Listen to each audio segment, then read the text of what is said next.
Welcome back to watching That Not My Neighbor Gaming. I'm putting my detective skills to the test as I dig deep to find out if my neighbor is really a monster. Living next to someone can be a real adventure, but have you ever stopped to think about the people living right next to you? You know, the ones you say hi to, borrow sugar from, and sometimes even have a beer with? Yeah, those ones. Well, what if I told you that beneath that friendly facade, your neighbor might be hiding some not-so-friendly secrets? Noise complaints, property disputes, and suspicious behavior, these are just a few of the common issues that can drive a wedge between neighbors. I mean, who hasn't had to deal with a noisy party or two at 2 a.m., or argued with someone over a misplaced fence post? It's like, come on, can't we all just get along? But sometimes, those little things can escalate into full-blown conflicts that can change the dynamic of the neighborhood forever. Take the case of Sarah and Mike, for example. They lived next door to each other for years, always exchanging pleasantries and occasionally inviting each other over for BBQs. That was until Sarah started noticing that Mike would often park his car on her lawn. At first, she thought it was just an honest mistake, but as the weeks went by, it kept happening.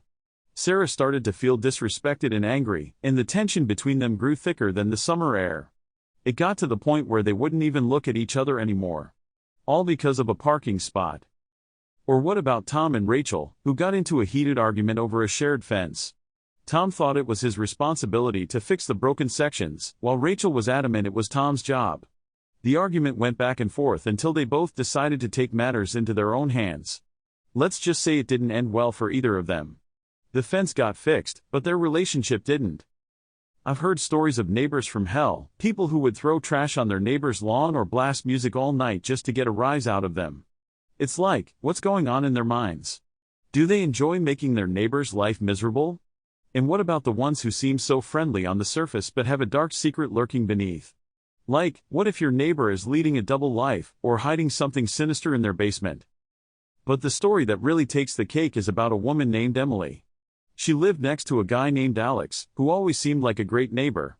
He'd help her with her groceries, take her dog for walks, and even offer to shovel her driveway in the winter. But Emily started to notice that Alex would often get strange packages delivered to his house, packages that would make him disappear for hours on end.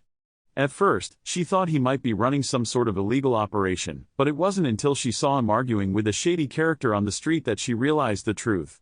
Alex was a former cop who had gone undercover to take down a local drug cartel. Talk about a plot twist, right? So, what's the takeaway from all these stories? It's that neighborly interactions can be a complex web of emotions, misunderstandings, and unexpected twists. But despite all the drama, the one thing that can make all the difference is communication and understanding. If we just took the time to talk to each other, to really listen and try to see things from the other person's perspective, we might just find that our neighbors aren't monsters after all. So, have you got a neighbor story to share? Let me know in the comments below. And if you want to learn more about conflict resolution and how to turn your neighborhood into a community, check out my next video. Thanks for watching. Subscribe. Let's go Fleetja.